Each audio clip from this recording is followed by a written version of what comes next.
Quitting is not the option mindset. May mga araw na gusto mo nang sumuko.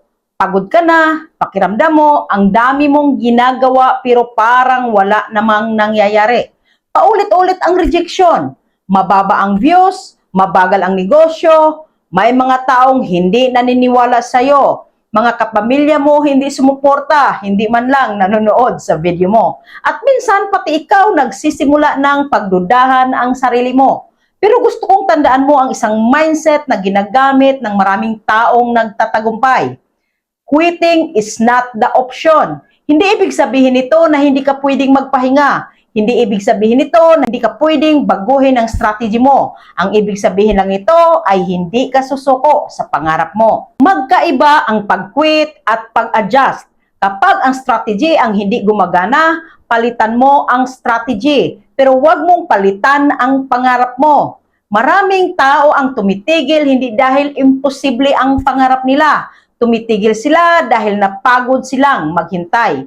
Pero ang tagumpay ay hindi laging mabilis. May mga binhi na ilang araw lang bago tumubo. Mayroon ding inaabot ng ilang buwan. At may mga puno na inabot ng maraming taon bago maging matibay. Ganito rin ang success. Hindi pare-pareho ang timeline ng bawat tao. Kaya huwag mong ikumpara ang chapter 2 mo sa chapter 20 ng iba.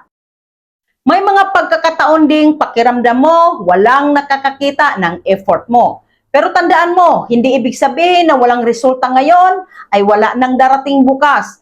Ang consistency ay parang pag-iipon. Minsan hindi mo napapansin ang progreso dahil paunti-unti. Pero darating ang araw, nalilingon ka at masasabi mong, buti na lang, hindi ako sumuko. Kung titingnan mo ang mga successful na tao, halos lahat sila ay may iisang kwento. Hindi sila naging successful dahil hindi sila nahirapan. Naging successful sila dahil hindi sila tumigil. Marami silang failures, marami silang disappointments, marami silang pagkakataong gusto nang sumuko, pero pinili nilang bumangon. Kaya kung gusto mong maging kakaiba sa karamihan, sanayin mong sabihin sa sarili mo, hindi pa ito ang katapusan. May natutunan ako rito. May paraan. Mag-a-adjust ako. Pero hindi ako titigil. Dahil ang taong hindi sumusuko ay binibigyan ang sarili niya ng pagkakataong marating ang tagumpay. Samantalang ang taong sumuko, siya mismo ang nagsara ng pintuan ng posibilidad. Kaya kung pagod ka ngayon, magpahinga. Kung nalilito ka, magplano. Kung nadapa ka, tumayo. Kung nagkamali ka, matuto. Pero anuman ang mangyari, huwag mong gawing option ang quitting.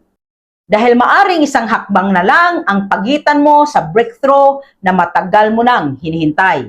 Kaya laban lang, hindi dahil madali ang daan, kundi dahil ang pangarap mo ay mas mahalaga kaysa pagnanais mong sumuko. And always remember, ang mga pangarap ay hindi naabot ng mga taong hindi kailanman nadapa. Naaabot ito ng mga taong tumangging manatiling makahiga. Quitting is not the option. Keep moving, keep believing, keep growing. Darating din ang araw mo.